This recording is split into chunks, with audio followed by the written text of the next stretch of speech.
The Jazz and the Celtics will take the court soon right here on NBA TV. Utah coming off a second straight loss. They've actually lost 6 of their last 9 games. So much going wrong with their offense. What are you seeing right now that they're not getting lost by 50 to the Mavericks? Their flow, it doesn't look right. And I think the player usage of Donovan Mitchell is going to be a constant. He's going to continue to have the ball in his hand and be aggressive and put him in a ton of situations. But he has to facilitate, and he understands that, playing in this last game. High numbers point-wise, but, from an efficiency of distributing the ball, that just wasn't there. Just wasn't there. He had 0 assists. I'm just trying to be light with it, man. Hey, CB, I'm looking at this stat right here. I see 35 shots, 35 pumps, 0 assists. I mean, there's no stat out there. Do you think he had 35 passes in the game? I don't know, but if you got 35 shots, you got to find an assist. You can't be out there shooting the ball 35 times, and when it's time to pass it, act like it weighs 10 pounds. To his credit, it was some guys that was not making shots. Yeah, it was some shot takers, but not making. You're supposed to look up into 35 shots, CB, and I'm a Donovan Mitchell truther. I love Donovan Mitchell. I think he's one of the best 2 guards in the league. And he even said it, as a young player in this league, you got to find at least 1 assist, 2 assists in that situation. But to his credit, this Utah team needs more playmakers. Yes. Ricky Rubio, I think he's improved. He's a fantastic player. But when you're talking about competing in the Western Conference, where Golden State has 3 to 4 playmakers, and you look at a team like Portland, they have 2 dynamic guys. It just can't be Donovan Mitchell, and that's it. Ricky Rubio is a good player. His percentages are really low. They need a better playmaker. I don't know if they have to get that via trade or what they have to do, but they need to find another playmaker to go with Donovan Mitchell. Take some of that pressure off of the kid. Here's Quinn Snyder on Donovan's night.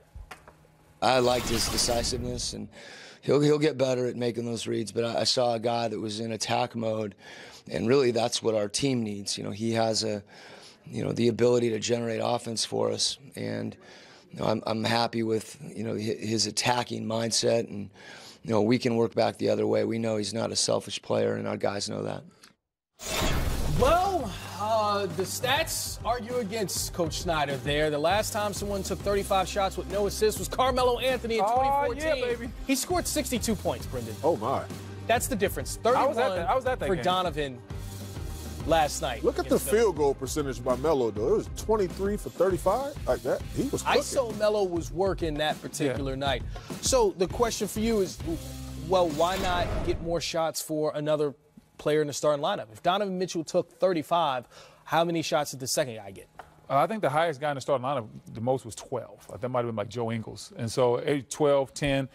But then to Donovan Mitchell's credit, this is a defensive ball club. Some of these guys don't deserve more than 12 shots. That's not their role. Everybody has a role. Like in Dallas, my role wasn't to take 12 shots. That was your role. And so you look at their team, like Rudy Gobert, he's only going to take a certain amount of shots.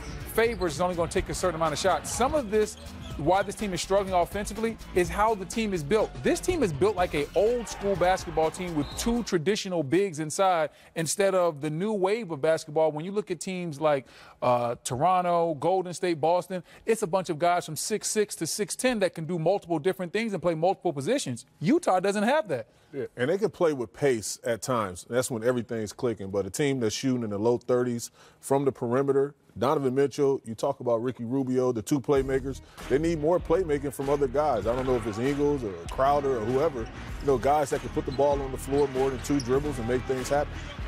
In a league where 3-point shooting is at a premium, Donovan Mitchell is shooting 16% from 3-point range in November. The team 26th in the league in 3-point percentage, yet they take the 12th most 3-pointers in the league. Do they need to address that issue personnel-wise? I totally agree. Either you look at the roster and you say, okay, these guys should be making shots and open looks and opportunities. You give them more real estate, more space, and try to see what that looked like. Or you may have to move and make a trade where you can get some shot making in there to get some more real estate for Donovan Mitchell and another probably possible playmaker to go with Ricky Rubio in him. I think the front office wasn't truthful with themselves.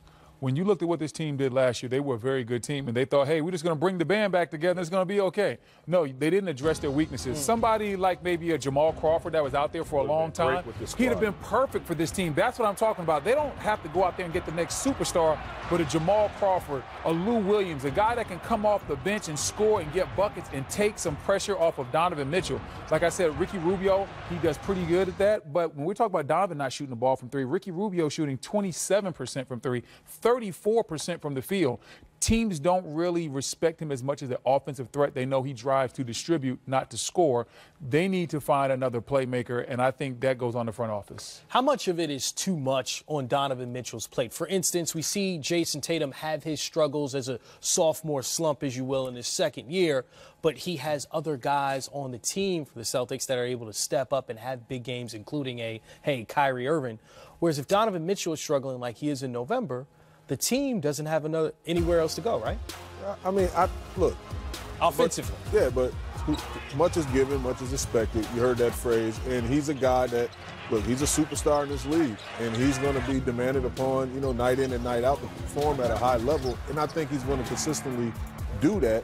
But you need the tools around you, which Brendan touched on, that's going to enhance your strengths and obviously just cover up some of your weaknesses also. Jason Tatum has a wonderful luxury.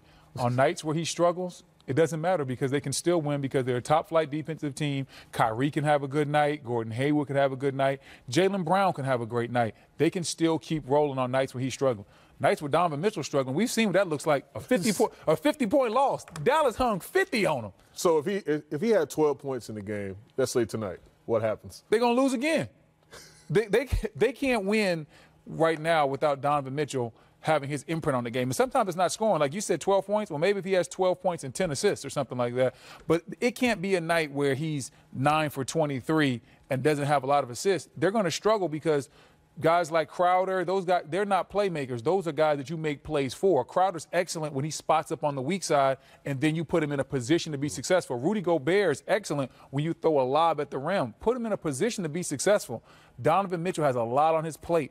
They need to be calling for playmakers ASAP if you're the GM for the Utah Jazz. I predict a high assist game from Donovan Mitchell tonight and shot making from all the guys on the perimeter. And you know what I predict? He'll have more assists than he had last night. Well, that's not too hard, Brennan, as he had 0 assists last night. He was passing the ball like it was a medicine ball, wasn't he? 3.5 assists per game in the month of November. So let's see if he goes over that number this evening against the